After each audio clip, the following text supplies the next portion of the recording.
Sejak didirikan tahun 1995, PT Sri Boga Ratu Raya terus berkembang dan memperluas cakupan bisnisnya. Dan setelah mampu bertahan di tengah krisis di tahun 1998, perusahaan produksi tepung ini kemudian melakukan serangkaian akuisisi dan membangun unit bisnis baru, bahkan berinovasi dalam teknologi pencampuran tepung yang canggih.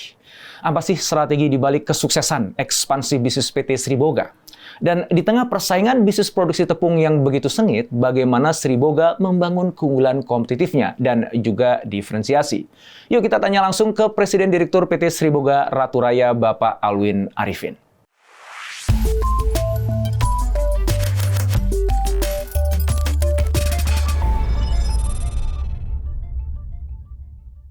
Terima kasih waktunya Pak Alwin. Banyak hal yang saya ingin obrolin tentang Sri Boga nih Pak, tapi boleh nggak ceritain dulu ke kita semua yang ada di sini supaya lebih kenal Sri Boga Ratu Raya itu perusahaan apa, bergerak di bidang apa, didirikan bagaimana, dan mungkin bisa di-spill dikit Pak, kisah dulu bagaimana ini berdirinya sampai kemudian singkat aja sampai pada hari ini. Monggo Pak Alwin. Oke, terima kasih Pak Indrawan. Kalau mengenai Sri Boga ini, sejarahnya tuh ada sedikit unik. Karena dulu saya sebagai distributor penyalur terigunya Bulog dulu. Dulu nyalur Bulog, lalu saya sering ketemu customer. Di situ customer banyak komplain, jelek kualitasnya. Sering komplain, jangan saya nggak punya pabrik, yang punya pabrik kan orang lain, jadi jangan saya yang dimarahin. Saya dimarahin tuh sama customer. Jadi akhirnya saya minta sama Bulog izin, boleh nggak saya import terigu dari Singapura, saya kasih ke customer. Boleh, 1.000 ton kasih. Saya masukin, harga lebih mahal, laris, habis, laku. Jadi berarti mereka cari kualitasnya. Nah terus saya jadi oke, kalau itu mau dirikan pabrik. Dapat izinnya, BKPM, dapat dari Bulog, terus mau diapain ya? Ini perlu banyak dana nih, banyak. Izin dari tangan, modalnya nggak punya? Nggak punya modal sama sekali. Terus sebelum itu saya tanya ibu saya. Ibu saya buat PT di gimana? PT kasih nama PT apa ibu? Saya tunggu seminggu, dia kembali lagi, dia bilang Sri Boga Ratu Raya. Apa artinya?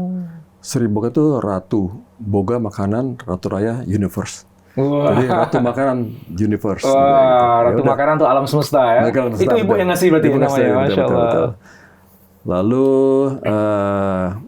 karena nggak ada fundingnya, ayah saya bilang, ayo kita cari duit. Nah, gimana caranya? Kita keliling. Oke, keliling. Jadi kita itu perlu untuk bangun pabrik terigu itu perlu uang 55 million US. Wow. Besar. Itu di tahun berapa itu, Pak? Tahun 95, 96. Wow, oke. Besar sekali. Nggak ada, saya terus nyerang. Saya angkat tangan. Saya mendingan saya jual isunya ke orang lain daripada saya pergi gitu. Teman ternyata nggak, takdirnya begitu. Dan saya keliling ke Jawa Timur, ke Surabaya, ke Jawa Tengah, ke Solo, Semarang, Kerawang, ke Jawa Barat, ke pabrik beras. Pabrik beras sama ke kantor doloknya, kita bicara berapa produksi petani tahun ini, estimasi berapa, tahun lalu berapa, kita hitung.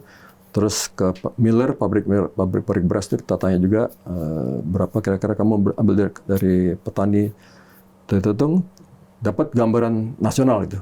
Karena Jawa kan produsen terbesar beras.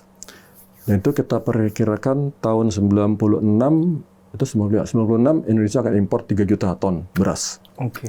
Dan kita udah tahu duluan, karena udah ke pasar, ke pelosok-pelosok udah lihat, pelajarin 3 juta ton, karena kita produksi kan kurang. Lalu saya ke sana, ke Thailand sama Vietnam sama ayah saya berdua aja. Ke Vietnam, ke Thailand, ketemu sama supplier beras di sana. Berapa harga berasnya? Oh, kalau sian Indonesia $190. 190 CNF Jakarta. Terus oke, saya beli 2.000 ton. 2.000 ton aja saya beli. Tapi saya nggak mau bayar sekarang, nanti bayar tahun depan ya, 9 bulan lagi. Oh boleh. Nanti saya kontrak sekarang, saya kunci harganya, kuantitas, delivery semua saya kunci. Cuman bayar nanti 9 bulan lagi, saya buka LC-nya. Oh iya, oke, boleh. Tak, tanda tangan kontrak, pulang Jakarta. Terus di Jakarta nggak lama pemerintah baru masuk ke pasar, lidikin berapa kebutuhan tahun depannya. Dan mereka tahu, oh 3 juta, ternyata betul 3 juta ton juga. Tapi salah mereka adalah mereka mengumumkan di koran, masuk koran. Indonesia tahun depan akan impor 3 juta ton beras. Otomatis harga di luar negeri naik. Naik dari 190 yang saya udah book ke 300. $12. Harga importnya berarti itu ya? Iya. Ya. Berarti itu opportunity ya Pak ya bagi Bapak ya? Oke. Jadi saya ada book lot 190. Iya. Oke. Dan deliver akan 9 bulan kemudian. Harga udah naik. Jadi 300, wah ini untung banyak nih, 350, 190 kan. Tapi saya nggak ambil untungnya deh, saya 250 aja, saya jual ke pemerintah. Jadi sisanya untuk pemerintah lah, 250. Dan $60 untungnya, $60 per ton. Kali 200.000 ton, 12 juta US. Dapat. Nah itu modal untuk bisa 50. Itu pabrik itu, lalu sisanya bank. Oke, karena bermodalkan order tadi ya Pak ya, itu jadi untuk bisa dapetin dananya. Oke. Itulah rezeki yang saya nggak pikir, sering dengar uang rezeki dari Tuhan. Saya nggak orang kepikir, tapi ini terjadi sama saya sih, sama saya dan akhirnya ya dapat 12 million US itu untuk saya invest di pabrik. Tapi itu jadi spekulasi beras. Itu hanya one time in a lifetime, Pak. Once in a lifetime, nggak ada lagi berikutnya nggak ada lagi. Oke. Nah sekarang Seribu Garatu Raya itu produknya apa aja Pak? Dan kalau kita coba potret dalam skala nasional gitu Pak ya, itu penguasaan marketnya seberapa besar? Kita sekarang bukan Seribu Garatu Raya, tadi Seribu Garatu Raya pertama kali buat didirikan ya. Terus tahun 2012 saya spin off, jadi Seribu Garatu Flour Mill namanya. Oke. Nah Seribu Garatu jadi holding company-nya. Iya. Nah Flour Mill ini kecil Pak, kecil market, 5% market share-nya. Kecil. Dan itu yang pelajaran buat saya untuk kedepannya bagaimana supaya tidak menjadi pemain yang minoritas, jadi harus dominasi. Itu pelajaran buat saya. Jadi waktu kita kayak gini, waktu pabrik terigu itu kan gandum ya, gandum kan impor gandum dari luar negeri, harus 100% impor, nggak bisa produksi dalam negeri. Itu harus di pelabuhan. Jadi pelabuhan itu kalau dalam pelabuhannya itu makin murah gandumnya, jadi bisa kapal besar bisa masuk. Kalau ke cetek makin kecil kapalnya makin mahal harga gandumnya. Nah Semarang itu cetek Semarang, hanya 9 meter. Jadi yang nggak bisa kapal besar, nggak bisa medium size lah bisa. Jadi kita punya kelemahan di situ adalah harga gandumnya udah lebih mahal daripada pesaing kita. Nah, handicap itu terbesar. Jadi saya harus pikir gimana caranya mengcover handicap ini. Jadi saya balik ke ke produksinya, ke teknologi kita arahkan ke sana. Jadi kita punya competitive advantage di dalam produksinya. Jadi situ saya punya mixing plant, punya Japanese flour. Sampai sekarang kita the only one yang punya terigu yang halus seperti Japanese flour. Itu kita fokus. Jadi harga terigu itu lebih mahal daripada harga lain. Itu untuk mengcover kerugian yang kita alami di dalam gandumnya. Harga bahan bakunya udah tinggi ya Pak ya? Iya. Jadi offsetnya di situ. Kita masuk ke pasar. Nah, itu berhasil Pak, udah berhasil. Cuman sekarang kalau dulu masih ada 4 pabrik, sekarang udah 30 pabriknya. Udah banyak sekali. Wow. Semuanya di area Jawa? Jawa banyak kan. Semarang dan sekitarnya atau? Semarang nggak ada. Oh malah Semarang nggak ada. Jawa Timur, Jakarta, Cilegon banyak. Semarang tuh pelabuhannya tetap di Semarang berarti Pak? Betul. Hanya Cilacap satu Jawa Tengah. Kita the only one di Semarang. Jadi kalau persaingannya berat begitu, tahun 2000 saya lihat udah banyak izin keluar, saya bilang wah saya harus switch nih. Jangan di terigu lagi, mulailah saya tahun 2004 saya masuk ke hilir ke akuisisi Pizza Hut waktu itu ya Pak ya. Akuisisi Pizza Hut dan lainnya dan saya mulai switching ke sana. Jadi sekarang udah punya 3 divisi dari hasil dari pabrik terigu ini. Jadi kalau yang pabrik terigu tadi itu khusus yang untuk flour mills tadi Pak ya, berarti itu penguasaan sampai hari ini 5% kurang lebih gitu. Tapi tidak hanya berhenti pada produksi terigu seperti biasanya, supaya bisa punya keunggulan kompetitif dan punya margin yang bagus ya, walaupun memang mungkin marketnya masih segitu, tapi kan namanya margin atau profitability kan bisa jadi lebih besar dibandingkan kebanyakan pemain dengan market share yang sama ya Pak.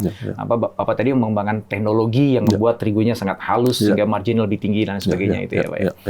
Oke, nanti saya ingin gali lebih lanjut tentang teknologinya, inovasinya, dan juga ekspansi tadi Pak ya. Saya ingin kembali ke mungkin yang basicnya dulu Pak, tentang segmen pasar yang disasar oleh Sri Boga ini, Pak. Ini kelas menengah ya. Kalau saya pelajari di berbagai sumber itu kan kelas menengah gitu, Pak ya. Apa yang jadi pertimbangan, Pak? Kenapa kelas menengah yang jadi sasarannya?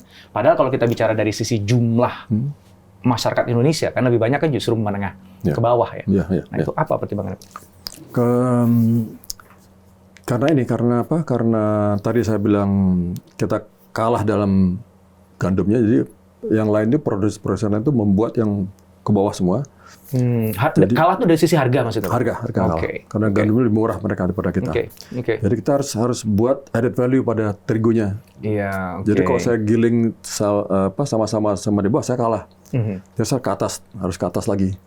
Jadi Bretok itu banyak, hampir semua bakery sama. Bakery yang kelas menengah itu menengah ke atas tuh pakainya hampir semua kita semua. Hampir semua kita semua. Hampir semua. Pesaingnya yang bisa jual dengan harga murah itu kenapa Pak? Apakah tadi itu jadi dia importnya tidak di Port Semarang tapi di tempat yang lain dan sebagainya gitu? Cilegon itu dalam bisa 15 meter. Jadi kenapa Bapak nggak mindahin Pak ke Cirebon juga gitu supaya bisa dapat harga yang bagus? Cirebon nggak ada. Cilegon ya. Cilegon itu dulu kata tahun 95 kan gitu, belum ada Cilegon, belum ada pelabuhan. Jadi adanya Semarang, jadi nggak ada pilihan. Jadi kalau sekarang mau pindahin pelabuhannya ke Cilegon nggak bisa Pak? Waduh. Infrastrukturnya Pak ya? Berat, maaf. Dan itu saya rasa bagus di Semarang. Karena lokasi tengah-tengah, dia bisa ke Jawa Timur, ke Jawa Barat. Kalau Cilegon, ini banyak pabrik bangun di Cilegon, bangun di Gresik. 2 pabrik, kalau saya 1 pabrik bisa untuk 2 tempat. Lebih strategis. Walaupun konsekuensinya harganya lebih mahal ya Pak ya. Cuma udah ada solusinya.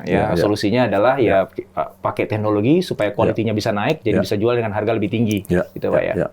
Cuman ada kelemahannya itu kalau ekonomi lagi bagus. Cuma sekarang lagi anjlok begini, orang mencari menghemat. Jadi orang pabrik roti itu cari terigu yang lebih murah. Nah itu saya kalah. Karena dia terpaksa harus turun ke bawah.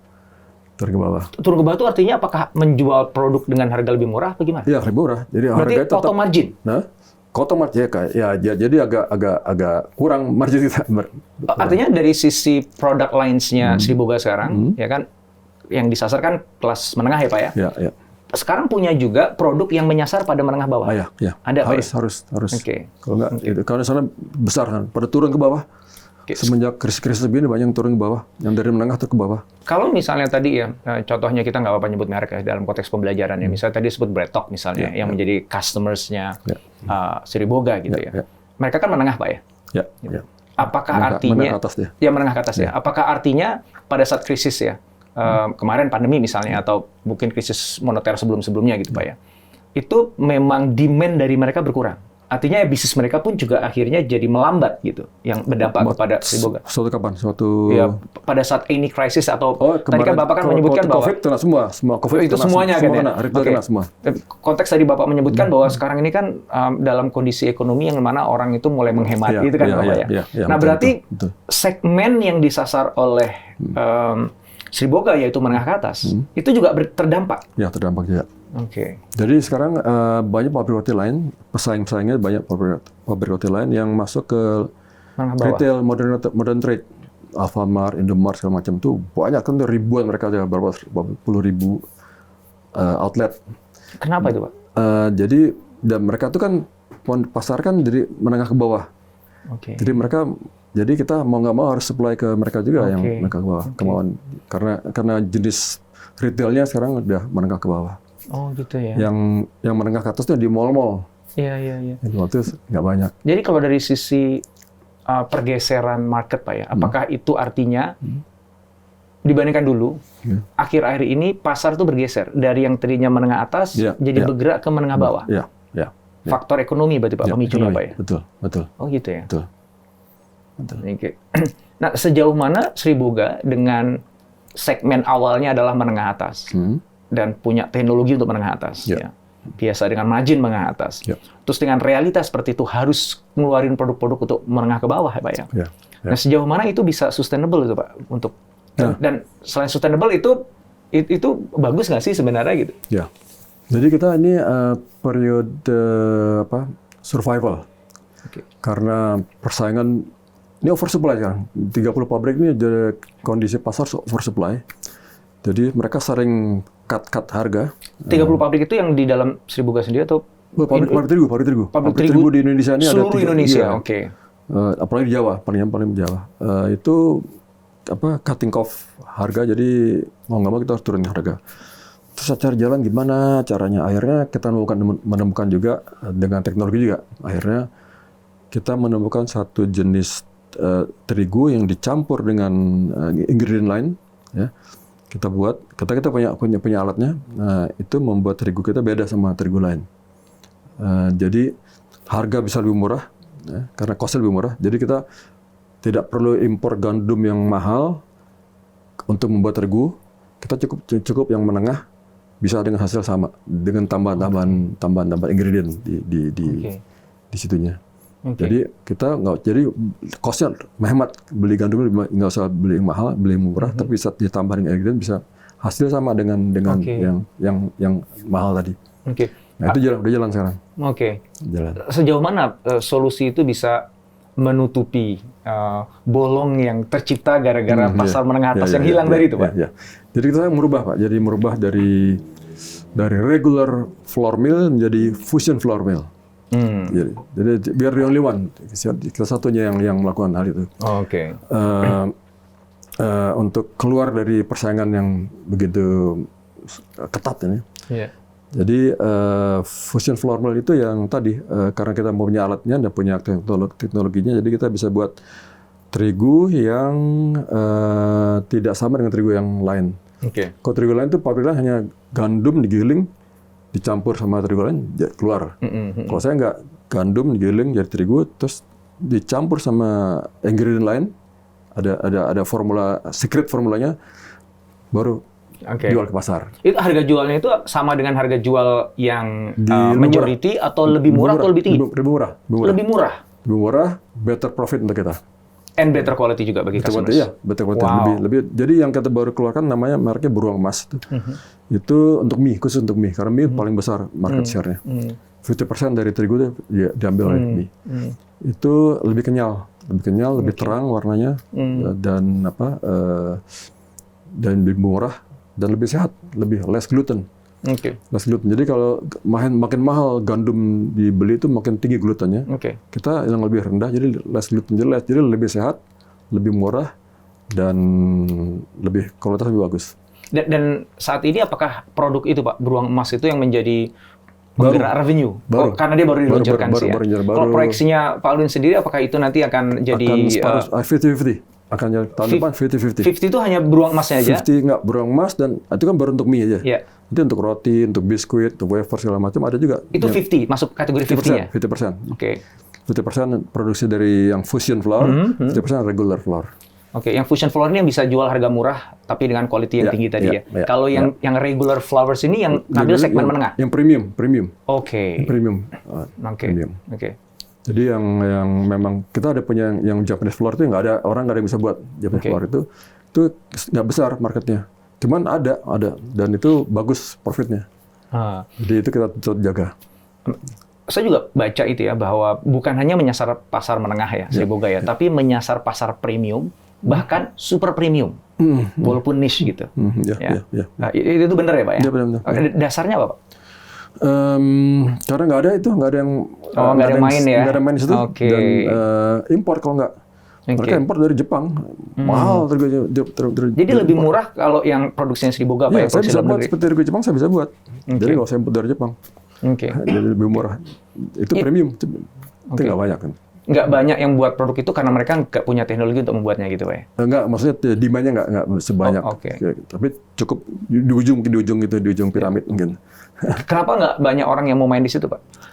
Itu karena ketergantungan ekonomi Pak. Konsumennya itu mahal, roti-roti yang mahal tuh. Seperti itu yang Oke. Jadi orang merasa, waduh itu terlalu niche ya, terlalu sedikit lah, nggak worth it lah kita main di sana gitu ya. Kebanyakan orang akan mikir gitu. Kalau Sri Boga malah justru mau masuk ke situ. Iya, karena ada pasar ya. Karena saya lihat mereka import dari luar gitu harga mahal. Iya. Saya bisa jual lebih murah lagi. Iya. Barrier to entry tuh masuk ke situ tinggi nggak Pak? Kalau tadi Bapak menyebut teknologi ya, yang bisa ngebuat gandum begitu halus jadi kayak gandum di Jepang gitu Pak ya. Apakah yang membuat kenapa orang nggak main di ceruk itu Pak? Itu karena memang nggak punya akses pada teknologinya atau apa gitu Pak? Sebetulnya sih bisa ke sana. Cuman dulu kan saya punya tim ahli dari orang-orang asing nih yang memikirkan gimana cara buat terigu. Saya sering ke Jepang. Kok terigu Jepang kok rotinya bagus-bagus Jepang ya. Di sini kok agak kasar, di sana kok halus putih. Terus pakai mesinnya beda mesinnya. Dia apa bedanya? Oh itu harus khusus mesinnya. Nah, saya panggil pabrik terigunya, saya panggil coba buat ya desain lah jadi. Oke.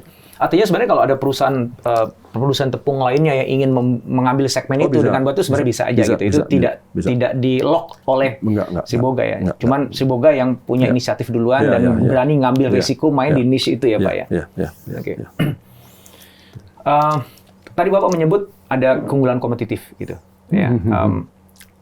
Selain capability Sri Boga untuk memanfaatkan teknologi sehingga ada fusion flour mill tadi ya, kemudian ada yang regular yang bisa ngebuat tuh sangat halus itu kan berarti kan salah satu keunggulan kompetitifnya adalah pemanfaatan teknologinya Pak ya. Apalagi Pak yang jadi keunggulan kompetitif yang jadi senjatanya Sri Boga untuk bisa menang di market? Ada kompetitif advantage-nya adalah dari jenis kualitasnya ya. Kalau dari differentiate kompetitifnya itu dari service, sales, service after sales-nya. Jadi within 24 hours kita harus solve customer complaint. Itu banyak orang nggak lakukan itu. Saya 24 hours itu banyak customer yang senang. Jadi mereka remain sama kita karena service after sales yang bagus. Habis itu kalau setiap ada yang jelek terigu kita ganti baru. At no cost. Kita deliver jauh-jauh. Ada yang pernah ekspor ke Filipina, komplain orang Filipina. Ganti saya balikin, saya kirim lagi sama kontainer. Brand new fresh. Jadi itu service yang kita unggulkan. Dan kemarin waktu krisis turun sales kita.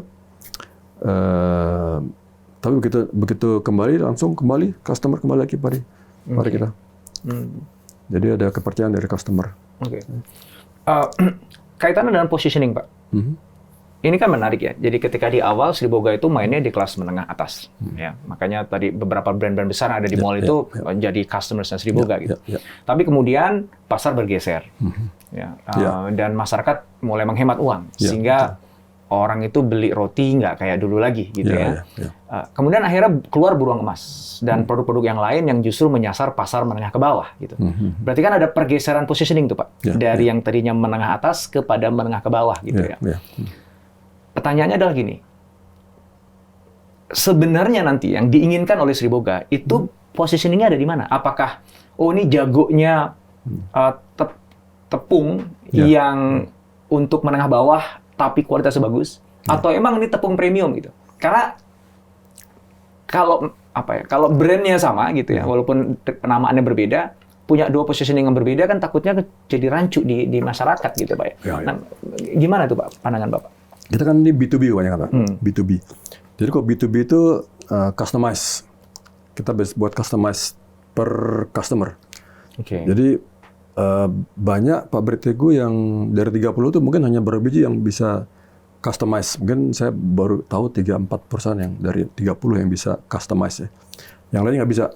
Jadi kalau dia buat gelondongan tuh harus untuk take it or leave it semua. Tapi kalau kita saya bisa si A mau yang ini, si B mau spesifik ini, jadi saya bisa customize per customer dengan alat mesin yang kita punya. Jadi ada customer yang minta premium tinggi, ya kita buatin. Ada yang mau beli customer yang rendah, kita buatin. Jadi, artinya untuk B2B. Positioning yang seperti saya ceritakan tadi itu nggak terlalu ngaruh ya Pak ya? Karena kita bisa masuk kemana-mana aja. Karena kan tadi mesin yang tadi bisa customize itu. Dan juga ya saya lupa juga bilang tadi tahun 99 kita pabrik terigu pertama di Indonesia yang memakai fortifikasi vitamin dan mineral. Dan pertama di dunia yang pakai zinc dalam zinc. Jadi saya ada penghargaan dari UNICEF, the first flour mill in the world implement zinc dalam terigu. Setelah kita 99 kita pakai, tahun 2000 baru nasional semua pabrik terigu pakai. Kita duluan, kita pionirnya. Sebelum itu belum ada peraturan itu. Begitu kita pakai, kita memang rugi, harus kan ada cost untuk. UNICEF datang ke saya bilang mau nggak? Ini untuk nasional nih. Ya udah, coba kita coba. Setahun jalan, terus tahun depan nasional keluar peraturan. Seluruh Indonesia harus pakai. Berarti curi start lagi ya, kayak zaman dulu pertama kali dibangun Sri Boga ya. Kayaknya nasibnya baik Pak Sri Boga. Ada begitu, betul. Tapi dalam terigu ini kan komoditi Pak. Jadi itu gandum, kedelai, jagung, itu semua tuh ada siklus. Siklus besar, ada siklus kecil, siklus besar. Nah ini siklus besar tuh ada. Saya hitung selama dari tahun 99 sampai sekarang itu ada 4 kali siklus yang besar. Jadi tahun 2000 sekali, 2008 kan ada krisis dunia kan, itu harga gandum itu harga yang tertinggi dalam sejarah 2008. Itu siklus yang naik besar tuh.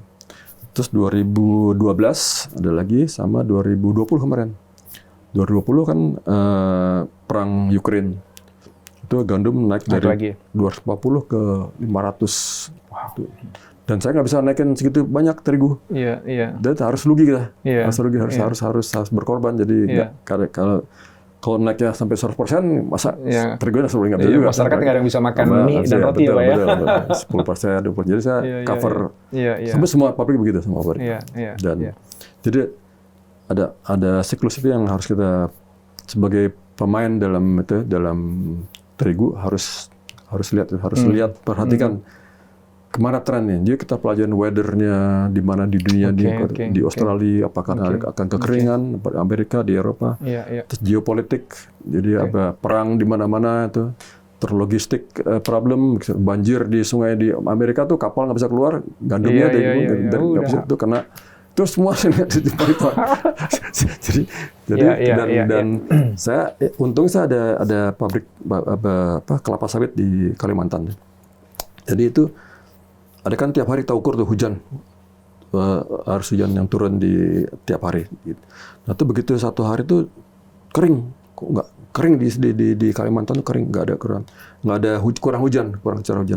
Ternyata tuh pindah ke Australia, kering juga sananya. Jadi gandum naik.